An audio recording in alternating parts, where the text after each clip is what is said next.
Welcome and welcome back to your channel Easy Notes. आज का हमारा टॉपिक है CVP एनालिसिस। बहुत इंपॉर्टेंट है। इससे प्रैक्टिकल, ग्राफिकल या फिर थ्योरेटिकल तीनों पार्ट हैं इसके और तीनों में से कोई भी क्वेश्चन आ सकता है। तो सबसे पहले जानते हैं कि CVP एनालिसिस, जिसमें कॉस्ट, वॉल्यूम और प्रॉफिट किया क्यों जाता और ये है क्या। देखो, CVP analysis is done for establishing the relationship between cost, volume and profit. कितना खर्चा हुआ, कितना प्रोड्यूस किया और कितना प्रॉफिट मिला किसी भी प्रोडक्ट के रेफरेंस में, कि उसमें हमने कितना खर्चा कर दिया, कितने यूनिट हम प्रोड्यूस कर पाए और कितना प्रॉफिट हम जनरेट कर पाए। तो जब इन तीनों की रिलेशनशिप निकालनी होती है तो हम करते हैं CVP एनालिसिस, लाइक छानबीन। ओके, सो CVP एनालिसिस में अब तुमको फीचर्स समझ में आ गए अच्छे से, ठीक है। Involves cost, volume and profit, ठीक है। Determines the relationship between cost, volume and profit and जो क्या बोलते हैं स्टेबिलिटी और प्रॉफिटेबिलिटी होती है उसको डिटरमाइन करता है, ठीक है।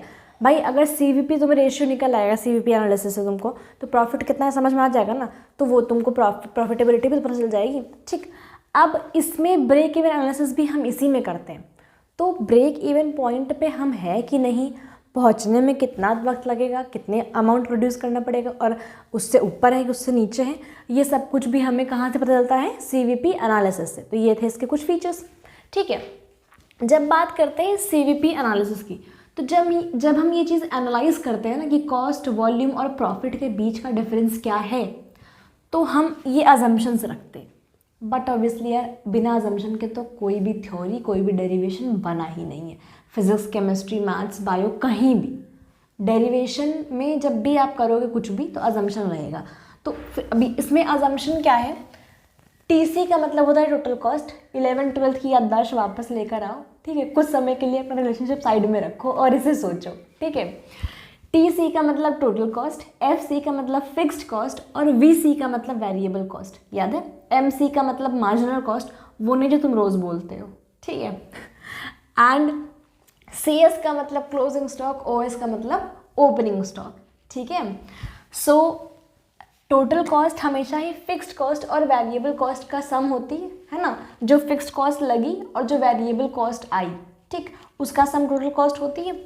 तो यहाँ पे ये अजम्पशन है कि total cost is always equal to fixed cost plus variable cost. इसमें ओवरहेड कॉस्ट वगैरह नहीं जोड़ी गई है, जो कि तुम सीख चुके हो कि ओवरहेड कॉस्ट भी होती है पर इसमें नहीं जोड़ी गई है, ठीक है। इसका पहला अजम्पशन ये है।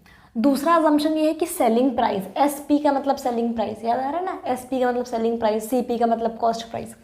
तो सेलिंग प्राइस और FC का मतलब फिक्स्ड कॉस्ट और बाकी जितने भी फैक्टर्स हैं सब कांस्टेंट रहते हैं। तुम चाहे 10 यूनिट प्रोड्यूस करो, चाहे 10,000 करो, फिक्स्ड कॉस्ट तुम्हारा कांस्टेंट रहेगा, जो कि गलत है पर अजम्पशन है, कोई बात नहीं। भाई 10 यूनिट प्रोड्यूस करने में तुम्हें जितनी बिजली का बिल और रॉ मटेरियल लगेगा, क्या वो 10,000 करने में उतना कांस्टेंट रहेगा? किसी कीमत पर नहीं रहेगा। भाई एक टाइम पे तो बदलेगा, बट इट्स ओके, ठीक है। अजम्पशन है, बस ध्यान रखो कि अजम्पशन है, ठीक है। ईजी है, चेंज ही नहीं हुआ तो क्या करना है। वेरिएबल कॉस्ट ही सिर्फ चेंज होती है इसमें, बाकी कोई फैक्टर चेंज नहीं होता, कांस्टेंट रहता है, ये अजम्पशन है। फिर एक अजम्पशन है कि वो जिस भी कंपनी के लिए हम बना रहे हैं सिर्फ एक प्रोडक्ट वो बनाती, मतलब CVP एनालिसिस तुम सिर्फ एक प्रोडक्ट के लिए ही कर सकते हो, ठीक है, एक टाइम पे एक ही प्रोडक्ट के लिए, अजम्पशन के अकॉर्डिंग। फिर इसमें ना ही क्लोजिंग स्टॉक होता है ना ही ओपनिंग, ना कुछ बचेगा और ना कुछ बचा हुआ था, जितना बनाया सब बिक गया, ये अजम्पशन है। जबकि ये पॉसिबल नहीं है, इन्वेंट्री मैनेजमेंट रखनी ही रखनी पड़ती है। कोई बात नहीं, मैं बहुत बुराई हो गई। अभी आते हैं टेक्निक्स पर। देखो, हम 3 तरीके से CVP एनालिसिस कर सकते हैं। पहला जो मेथड है वो है कंट्रीब्यूशन, दूसरा मेथड है P का मतलब प्रॉफिट, V का मतलब वॉल्यूम, अभी समझाया, ठीक है, प्रॉफिट वॉल्यूम रेशियो, और तीसरा है break even analysis. Break even analysis का ग्राफ भी बनता है, तो वीडियो अगर थोड़ा लंबा खींचे तो थोड़ा रुक जाना, ठीक है। अभी देखते हैं कंट्रीब्यूशन।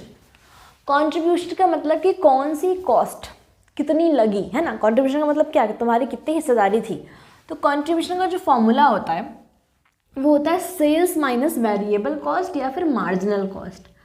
अब देखो, मैंने शॉर्ट फॉर्म में लिखा है, तुम भी शॉर्ट में ही देखोगे हर जगह, तो रट लो कि V का मतलब वेरिएबल और C का मतलब कॉस्ट।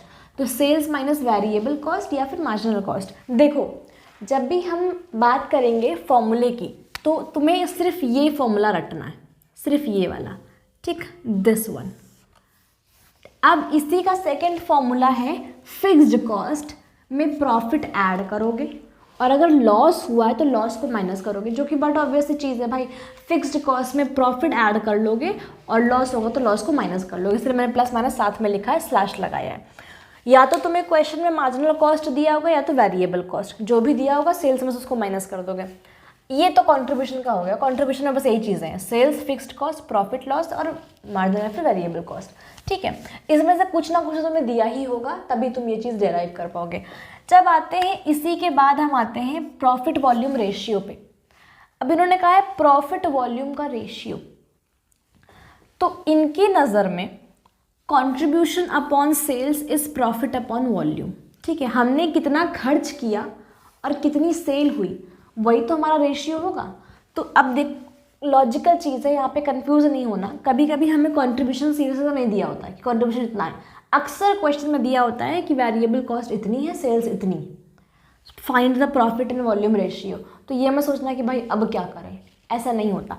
कभी कभी ऐसा भी दिया होगा आपको कि आपको सेल्स दी होगी, ठीक है, एंड आपको प्रॉफिट हमारा दिया होगा कि प्रॉफिट कितना हुआ है, आपको कॉस्ट प्राइस फाइंड करके फिर आगे कंटिन्यू करना पड़ेगा। तो अभी देखो कंट्रीब्यूशन का मतलब क्या होता है, खुद से बताओ यहाँ देख के, सेल्स माइनस वीसी या फिर एमसी, मतलब वेरिएबल कॉस्ट या फिर मार्जिनल कॉस्ट, ये कंट्रीब्यूशन का मतलब होता है। तो एक फॉर्मूला तो ये भी सही है ना, sales upon sales minus VC upon sales, मतलब तो यही है, sales minus VC upon sales, same चीज़ हो गई, ठीक है। अब इस फॉर्मूले को और कैसे लिख सकते हैं, कंट्रीब्यूशन का मतलब तो ये भी होता है F C plus profit upon sales, है ना, और कंट्रीब्यूशन का मतलब तो ये भी होता है F C minus loss upon sales, हुआ ना। तो इसके कितने फॉर्मूले बने, 1 2 3, कंट्रीब्यूशन अपॉन सेल्स के ये तीनों ही मतलब है ना। तो कुछ इसमें कुछ गलत है, डेराइव ही किया है मैंने, कंट्रीब्यूशन को ही 3 अलग अलग तरीक़ों से लिखा है, सेल को सेल ही रहने दिया है, ठीक है। अगर इन केस तुम्हें सेल्स नहीं दी है और तुम्हें कॉस्ट प्राइस दिया है या फिर दिया है कि कितना प्रोडक्शन हुआ, कॉस्ट दी हुई और प्रॉफिट दिया हुआ है, तो दोनों को जोड़ के सेल्स आ जाएगी ना, कॉस्ट में प्रॉफिट को जोड़ोगे तो सेल्स आ जाएगी ना। तो यहाँ पे वो चीज़ कर देना सेल्स की जगह। इट्स कम्प्लीटली ऑल अबाउट कि किस लॉजिक से तुम क्या चीज़ कहाँ पुट करते हो। फॉर्मूला तुम्हें सिर्फ ये दोनों रटना है, सिर्फ ये दोनों, इसके सिवा कोई फॉर्मूला कहीं भी याद नहीं करना। अभी यहाँ भी देखो कैसे। अब ब्रेक इवन एनालिसिस, इसका मतलब होता है कि जितना कमाया और जितना खर्च हुआ बनाने में उसको, वो इक्वल है, मतलब इक्विलिब्रियम का पॉइंट, जितना रेवेन्यू जनरेट हुआ और जितना खर्चा लगा दोनों इक्वल है। टोटल रेवेन्यू टीआर होता है, टोटल कॉस्ट टीसी होता है, तो total revenue is equal to total cost, ठीक है। एंड उस पॉइंट को हम बोलते हैं इक्विलिब्रियम। अब देखो बीईपी का मतलब है ब्रेक इवन पॉइंट, ठीक है, बीईपी का मतलब है ब्रेक इवन पॉइंट। तो बीईपी को निकालने का तरीका देखो, F C upon sales minus VC, S का मतलब सेल्स, ये क्या है, सेल्स माइनस वीसी, कंट्रीब्यूशन है ना, है ना। सो एफ सी अपॉन कॉन्ट्रीब्यूशन अगर मैं इसको लिख दूं तो गलत है, सेल्स माइनस वीसी तो कंट्रीब्यूशन ही है ना। इन केस क्वेश्चन में तुम्हें वीसी की जगह मार्जिनल कॉस्ट दी हुई है, एमसी दिया हुआ है, तो क्या करोगे, छोड़ दोगे। अरे लॉजिक तो सेम ही है ना। अगर मैं इसको लिख दूं F C upon S minus M C तो गलत है भाई, है तो कंट्रीब्यूशन ही ना, उसका मतलब तो सेम हुआ। फिर से तीनों में मैंने प्रूफ कर दिया है कि तुम्हें क्यों सिर्फ यही दोनों फॉर्मूले रटने हैं, तीनों में प्रूफ कर दिया है, क्योंकि जहाँ भी देखो तुम्हें यही दोनों लॉजिक है। अगर तुम्हें ये दोनों फॉर्मूले हमेशा ध्यान है ना एग्जाम में, तो अगर वीसी की जगह एमसी भी दिया तो तुम कर लोगे, ठीक है। अगर तुम्हें इसकी जगह डायरेक्ट कंट्रीब्यूशन दिया कि कंट्रीब्यूशन रुपीज़ दिस, तो तुम्हें कुछ भी नहीं करना, उठा के रख देना, खत्म, ठीक है। अब इनटू सेल्स यहाँ पे होगा और अपॉन सेल्स यहाँ पे होगा, ये याद रखना, ठीक है। इनटू सेल्स यहाँ पे, अपॉन सेल्स यहाँ पे। तो ये तुमने देखा, कंट्रीब्यूशन ही तुम्हें हर जगह यूज़ करना है। अब देखो, जब कोई भी चीज़ इक्विलिब्रियम के पॉइंट पे होती है, जब टीआर टीसी के इक्वल होता है, तब हमें इक्विलिब्रियम का पॉइंट मिलता है। अभी लाइट को जानना था, ठीक है। सो उसके बाद the fact which you have is कि अगर आप TRTC इक्वल है उस पॉइंट से नीचे है, इसका मतलब आप लॉस पे है। तो जितना, जैसे मान लीजिए कि आपका ये पॉइंट 10 इक्विलिब्रियम है, ठीक है, आप पॉइंट 8 पर है कहीं पे और आपका टारगेट 12 है, तो आप कितने पॉइंट नीचे, -2 है ना। तो आपको -2 जितने एफर्ट्स करने हैं, -2 जितने एफर्ट्स करने हैं कि मतलब 2 और एफर्ट कर लूँगा तो मैं इक्विलिब्रियम पे आ जाऊँगा, और फिर 2 और कर लूँगा तो मैं प्रॉफिट की कंडीशन में आ जाऊँगा, ठीक है। तो ये था CVP एनालिसिस।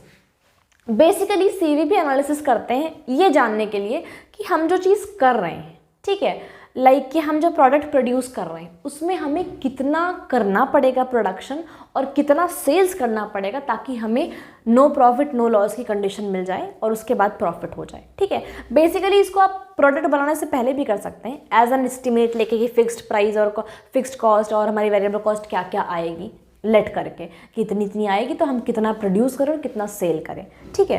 टारगेट सेट करने के लिए भी आप CVP एनालिसिस का यूज़ कर सकते हैं। देखो ब्रेक इवन एनालिसिस में जब हम ग्राफ क्रिएट करते हैं, क्वेश्चंस देखो, क्वेश्चंस कराने का there is no meaning, straight formula है, लॉजिक तुमको सिंपल ट्रिक्स बता दी हैं, ये 2 फॉर्मूला रट के रखो। हमेशा इतना ध्यान देना बस क्वेश्चन शुरू करने से पहले कि क्वेश्चन में जो दिया है सबसे पहले उसको लिखो, जो भी दिया है सबसे पहले उसको लिखो।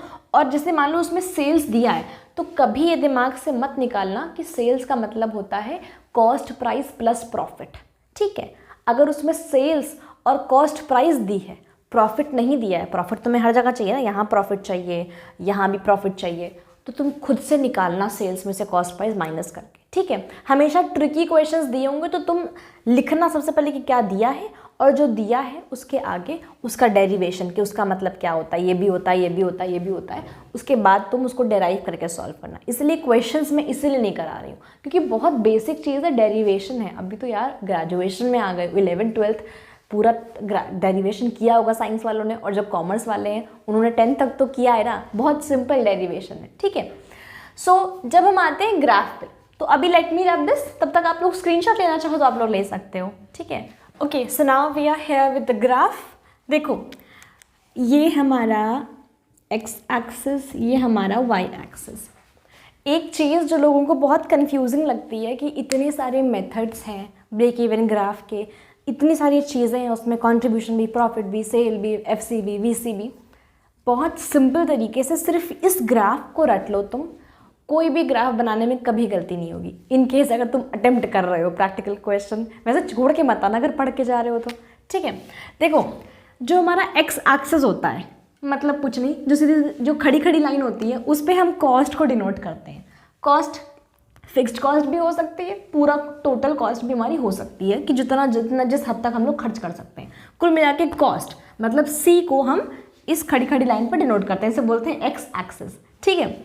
y एक्सिस जो लेटी हुई है लाइन, ठीक, उस लाइन पे हम वॉल्यूम को डिनोट करते हैं कि हमने कितना सारा यूनिट प्रोड्यूस किया। 1000 प्रोडक्ट बनाए मतलब 1000 पीस बनाए, 2000 पीस बनाए, 30,000, कितने पीसेस बनाए, ठीक है। तो वॉल्यूम को हम कहाँ करते हैं, यहाँ पे। प्रॉफिट हमें कहाँ मिलेगा भाई, CVP है, ब्रेक इवन पॉइंट ढूंढना है, तो प्रॉफिट कहाँ मिलेगा। तो ये वाला जो ये एरिया है, ये ब्रेक इवन पॉइंट के बाद वाला ये सारा एरिया, ये क्या होता है, ये होता है प्रॉफिट। ब्रेक इवन पॉइंट के बाद का सारा एरिया क्या होता है, प्रॉफिट। अब भाई ब्रेक इवन के पहले का एरिया क्या होगा, ये सब जो है ये क्या होगा, ये होगा लॉस, ठीक है। ब्रेक इवन पे है तो ना प्रॉफिट में है ना लॉस में, इतना तो पता ही है ना। ब्रेक इवन पॉइंट पे है तो ना प्रॉफिट पे है ना लॉस पे। ब्रेक इवन के पहले है तो क्या है, लॉस पे है, और ब्रेक इवन के बाद है तो क्या है, प्रॉफिट पे है। तो अभी देखो जब बात करते हैं इस लाइन की, तो जब भी तुमसे ग्राफ बनाने को कहा जाएगा भाई तुमको फिक्स्ड कॉस्ट तो दी होएगी ना, फिक्स्ड कॉस्ट तो दी होएगा, तभी तो तुम ब्रेक इवन पॉइंट को निकालोगे। पहले तो फॉर्मूला लगा के ब्रेक इवन पॉइंट को निकालते हो, ठीक है। तो तुम्हें फिक्स्ड कॉस्ट तो पक्का दी होगी, ठीक है, फिक्स्ड कॉस्ट पक्का तुम्हें दी होगी, ठीक है। और अगर नहीं दी होगी तो टोटल कॉस्ट और वेरिएबल कॉस्ट दी होगी। मैं फिर से कह रही हूँ, फॉर्मूला कोई भी दिमाग से हटाना मत, ये 3 ही फॉर्मूले हैं, दिस वन, ठीक है। ब्रेक इवन पॉइंट में जब आओगे तो इसको भी ध्यान रखना, अगर तुम्हें फिक्स्ड कॉस्ट नहीं दी है तो टोटल और वेरिएबल दी होगी, तो उनको माइनस करके फिक्स्ड निकाल लेना। मतलब ये लॉजिक तुम्हें खुद लगाना पड़ेगा, ठीक है। फिक्स्ड कॉस्ट जब तुम निकाल लोगे तो मान लो तुम्हारी फिक्स्ड कॉस्ट आई 100 रुपये, तो तुम सबसे पहले यहाँ पे लाइन ड्रॉ कर देना, स्ट्रेट लाइन, 100 वाला जो पॉइंट है उससे स्ट्रेट लाइन। तो इस लाइन को क्या बोलेंगे, FC लाइन, मतलब फिक्स्ड कॉस्ट की लाइन। मैं तुम्हें यहाँ पे साफ साफ बता दे रही हूँ साथ साथ कि क्वेश्चन में कैसे करोगे, ठीक है।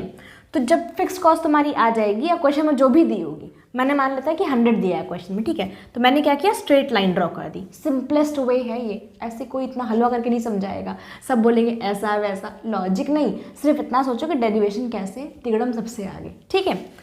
ठीक, अब तुम्हें क्या दिया होगा, वेरिएबल कॉस्ट भी तो दी होगी।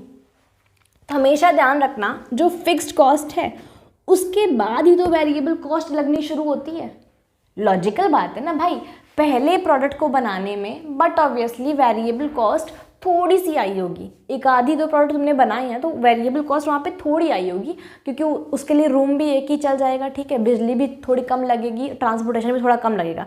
बट अगर तुम जहाँ 1000 से 2000 पे आ जाओगे तो हो सकता है तुम्हें एक और रूम लेना पड़े, तो उसका रेंट भी बढ़ जाए, तो वेरिएबल कॉस्ट बढ़ गई ना। तो यहीं से जब ज़ीरो पे हो, एक भी प्रोडक्ट नहीं बनाया है, तो ऑब्वियस सी बात है वेरिएबल कॉस्ट भी तो कुछ भी नहीं होगी, है ना, कुछ भी नहीं होगी, ठीक। उसके बाद ये बढ़ता जाएगा बढ़ता जाएगा बढ़ता जाएगा। टोटल कॉस्ट, अब तुम्हें जो फिक्स्ड कॉस्ट दी है और वेरिएबल कॉस्ट दी है, मैं देखो मेरी टोटल कॉस्ट जो आ रही है इसके अकॉर्डिंग वो लमसम इट्स अबाउट 175 कुछ आ रही है, ठीक है, 175 कुछ आ रही है इसके अकॉर्डिंग, यहाँ मिड में कहीं पहुँच रही है, इसके अकॉर्डिंग कुछ पहुँच रही है। तुम्हें फिक्स्ड कॉस्ट दी है 100 रुपये, ठीक है। अब तुम्हारी ये 175, तो तुम्हारी वेरिएबल कॉस्ट भी मान लेते हैं तुम्हें दी होगी कि 75 रुपीज़ वेरिएबल कॉस्ट है, तो तुम क्या करोगे, TC वाली जो लाइन है इसको 175 पे लाके बना दोगे, यहाँ तक स्लैंटिंग से 175 पे लाके बना दोगे, ठीक है, सिंपल। अब जब तुम्हारी TC की लाइन बन गई तो तुम्हें पता चल गया कि इतना हमारा वेरिएबल कॉस्ट, हमारा फिक्स्ड कॉस्ट, ठीक है, उसको ऐसे लिख देना।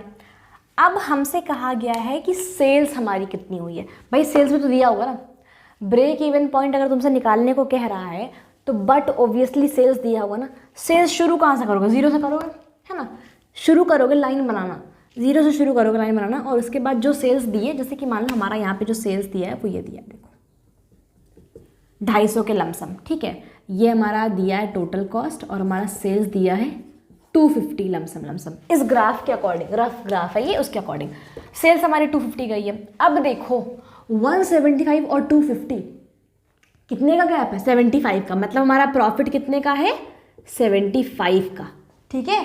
तो कभी भी कंफ्यूज नहीं होना कि भाई कैसे बनाएं, क्या मेजर करें, कुछ नहीं, तुम्हें इन सब में से कुछ भी अगर मिल रहा है क्वेश्चन में, मार्क करना शुरू कर दो ग्राफ पे, बस सिंपल। देखना कि ग्राफ में ज़ीरो के फॉर्म में दिया है कि 200 400 दिया है या फिर 250 500 ऐसे दिया है। 5 का मल्टीपल है तो ऐसे ग्राफ बना लेना, और अगर 200 400 2 का मल्टीपल है तो वैसे ग्राफ बना लेना, ठीक है, नंबरिंग वैसे कर लेना। अभी आ गया, अब कुछ इसमें बचा, कुछ नहीं बचा भाई, जहाँ पे दोनों इंटरसेक्ट कर गई वो ब्रेक इवन पॉइंट हो गया। तुम अगर इसको यहाँ सॉल्व ना भी करो, ग्राफ में सॉल्व तो नहीं करना चाहिए ना, सॉल्व ना भी करो तो जो पॉइंट यहाँ पे आएगा, मेरा पॉइंट यहाँ पे क्या आया है, 3K प्रोडक्ट्स और 150 कॉस्ट, 150 की कॉस्ट पे अगर तुम 3000 प्रोडक्ट बनाओगे तो ना तुम घाटे में जाओगे और ना तुम प्रॉफिट में जाओगे, ठीक है। तो ये आ गया ब्रेक इवन पॉइंट, सिंपल। अब मेरी बात सुनो, क्या है ना कि बुक में दिया है कि 3 तरीके हैं, कंट्रीब्यूशन मेथड है, ठीक है, कॉस्ट मेथड है, और उसके बाद लास्ट हमारा मेथड है प्रॉफिट मेथड। उसमें कुछ इतना दिमाग नहीं खपाना, तुम्हें ये आ गया है ना, बस इसको समझ लो अच्छी तरीके से, that's it. The simplest one is this one, and जिसमें सब कुछ कवर है, प्रॉफिट भी तुमने निकाल लिया, कॉस्ट भी निकाल ली, FC भी निकाल ली, सब। अगर तुमने ये पढ़ लिया ना, दोबारा अगर बुक खोलोगे उनको पढ़ने के लिए, इन केस किसी को बहुत पढ़ना है, उसको खोलोगे ना तो तुम्हें एग्जैक्ट समझ आ जाएगा। क्यों? क्योंकि अगर तुम्हारे दिमाग में ये कंसेप्ट क्लियर है जो इस ग्राफ से मैंने समझाया है। मेन ग्राफ है, बेसिक ग्राफ है, इसमें सब कुछ इंक्लूडेड है, profit, total cost, variable cost, sales everything, break even point, loss, everything, इधर का पूरा लॉस उधर का पूरा प्रॉफिट, तुम्हें ये तो तुम्हें पता ही है। ये जो है ना, इसे बोलते हैं एंगल ऑफ इंसिडेंस। अब मुझे ये बताओ, हमारी टोटल कॉस्ट यहाँ पे थी, ठीक है, मुझे 75 का प्रॉफिट चाहिए था, मान लेते हैं कि मुझे 75 का प्रॉफिट चाहिए था, तो ये एंगल क्या बता रहा है कि इस एंगल से अपनी सेल्स को बढ़ाओ तो तुम्हें 75 का प्रॉफिट मिल जाएगा, यही तो बता रहा है। इसे बोलते हैं एंगल ऑफ इंसिडेंस। ये बताता है कि किस एंगल से अपनी सेल को तुम्हें बढ़ाना है, मतलब किस रेट पे अपनी सेल को तुम्हें बढ़ाना है। अगर लेट करते हैं कि ये एंगल 30 डिग्री का है तो मतलब 30% के रेट से हमें अपनी सेल को बढ़ाना है ताकि हमें जो मनचाहा प्रॉफिट है वो मिल जाए। ठीक है, तो angle of incidence tells us what, the angle और the rate at which we have to increase the sale to get the desired profit. जो सोचा है वो प्रॉफिट पाने के लिए किस एंगल या फिर किस रेट पे हमको अपनी सेल्स को बढ़ाना पड़ेगा। ठीक है, अब देखो margin of safety, MOS। Margin of safety का मतलब तुम्हें खुद समझ में आ गया। सेफ्टी का मतलब क्या, कि वहाँ पे तुम्हारा नुकसान ना हो और प्रॉफिट भी ना हो, कोई दिक्कत नहीं, बस सेफ्टी की मार्जिन बनी रहे। ठीक है, तो अब बताओ मार्जिन ऑफ सेफ्टी कहाँ पे आएगा। ठीक है, जहाँ पे तुम्हारा नुकसान भी ना हो, प्रॉफिट भी ना, सब बना रहे। ये क्या है, ये पूरा जोन क्या है, मार्जिन ऑफ सेफ्टी है ना। ये तुम्हारे जो डेटा तुम्हें दिया उसके अकॉर्डिंग, और भी बहुत प्रॉफिट हो सकता है, कोई दिक्कत नहीं है। इस मार्जिन के पहले हो अगर तुम 3000 प्रोडक्ट बनाने के या फिर 150 रुपये में बनाने के पहले हो अगर तुम, तो इसका मतलब तुम घाटे में हो। ठीक है, अगर इसके इधर हो, मतलब ये जो लाइन हमारी इक्विलिब्रियम की लाइन है ये वाली, अगर इसके इधर हो, मतलब इधर किसी भी जोन में हो, कहीं भी हो, तो इसका मतलब तुम क्या, तुम प्रॉफिट में हो। तो इस मार्जिन का मतलब होता है मार्जिन ऑफ सेफ्टी। ठीक है, margin of safety is the area on the graph, या फिर ऐसी लाइन जो हमें बताती है कि हम लॉस के सिचुएशन में नहीं हैं। ठीक है, ठीक ठीक चल रहे हैं हम, चाहे तुम एक ही पॉइंट आगे बढ़ो पर तुम लॉस से तो आगे बढ़ गए ना। एग्जैक्ट वही मार्जिन ऑफ सेफ्टी होती। ठीक है, सो ये था हमारा CVP एनालिसिस। इससे बेहतर अगर मैं कुछ कर सकती हूँ तो प्लीज़ कमेंट डाउन करो, और कोई भी क्वेरी हो तो आप प्लीज़ कमेंट करो। एंड येस, नोट्स में अपडेट कर रही हूँ। I will take just a little more of your time and keep learning with me. जिसने इंपॉर्टेंट क्वेश्चंस के वीडियो स्किप किए हैं कई सारे, वो यहाँ जाकर देखो, क्योंकि अब तो date sheet confirm date sheet आ चुकी है। एंड येस, लास्ट की यूनिट्स देखने के लिए आप प्लीज़ यहाँ जा सकते हैं। Thank you and stay tuned to me.